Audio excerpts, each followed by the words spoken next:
Assalamualaikum warahmatullahi wabarakatuh. Yang terhormat Guru Mata Pelajaran Bahasa Indonesia Ibu Yuni, yang saya banggakan para siswa kelas 11 IPS 1. Marilah kita panjatkan puji dan syukur kehadirat Allah Subhanahu wa Ta'ala, karena dengan rahmat dan karunia-Nya kita dapat berkumpul pada kesempatan ini. Salawat serta salam kita haturkan kepada Nabi Muhammad SAW yang telah membawa kita kepada masa yang berilmu pengetahuan ini. Hadirin sekalian, pemilihan kata-kata oleh masyarakat akhir-akhir ini cenderung semakin menurun kesantunannya dibandingkan dengan zaman dahulu. Hal tersebut tampak pada ungkapan pada banyak kalangan dalam menyatakan pendapat dan perasaannya, seperti ketika berdemonstrasi ataupun rapat-rapat umum. Kata-kata mereka kasar atau bertendensi menyerang. Tentu saja hal itu sangat menggores hati yang menerimanya.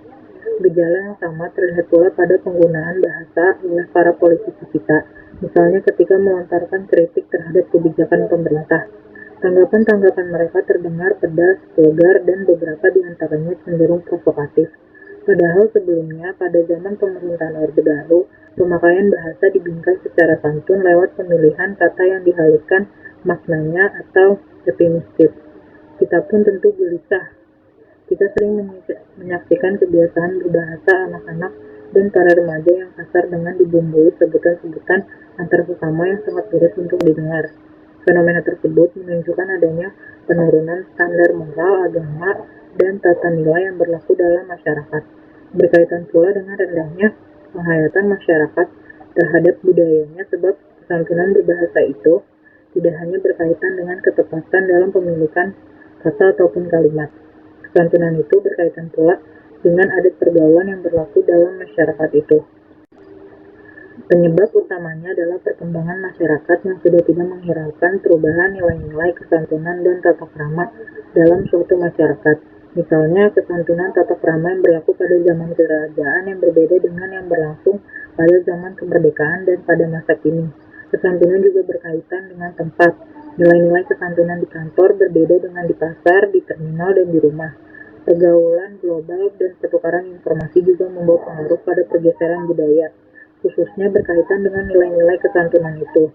Fenomena demikian menyebabkan para remaja dan anggota masyarakat lainnya gamang dalam berbahasa. Pada akhirnya mereka memiliki kaidah berbahasa yang mereka anggap bergengsi tanpa mengindahkan kaidah bahasa yang sesungguhnya. Sejalan dengan perubahan waktu dan tantangan global, banyak hambatan dalam upaya pembelajaran tata krama berbahasa. Misalnya tayangan televisi yang bertolak belakang dengan prinsip tata kehidupan dan tata krama orang timur. Sementara itu, sekolah juga kurang memperhatikan kesantunan berbahasa dan lebih mengutamakan kualitas otak siswa dalam penguasaan teks. Selain itu, kesantunan berbahasa sering pula diabaikan dalam lingkungan keluarga. Padahal belajar bahasa sebaiknya dilaksanakan setiap hari agar anak dapat menghayati betul bahasa yang digunakannya. Selain itu, anak-anak belajar tata santun berbahasa mulai di lingkungan keluarga. Nilai-nilai kesantunan berbahasa dalam beragama juga merupakan salah satu kewajiban manusia yang bentuknya berupa perkataan yang lembut dan tidak menyakiti hati orang lain. Kesantunan dipadankan dengan konsep kaulan karima yang berarti ucapan yang lembut, penuh dengan kemuliaan, penghargaan, pengagungan, penghormatan kepada orang lain. Berbahasa santun juga sama maknanya dengan kaulan ma'rufah yang berarti berkata-kata yang sesuai dengan nilai-nilai yang diterima dalam masyarakat penutur. Oleh karena itu, pendidikan etika berbahasa memiliki peranan yang sangat penting. Pemerolehan pendidikan kesantunan berbahasa sangat diperlukan sebagai salah satu syariat dalam beragama. Dengan kesantunan dapat tercipta harmonisasi pergaulan terhadap kematangan emosi seseorang.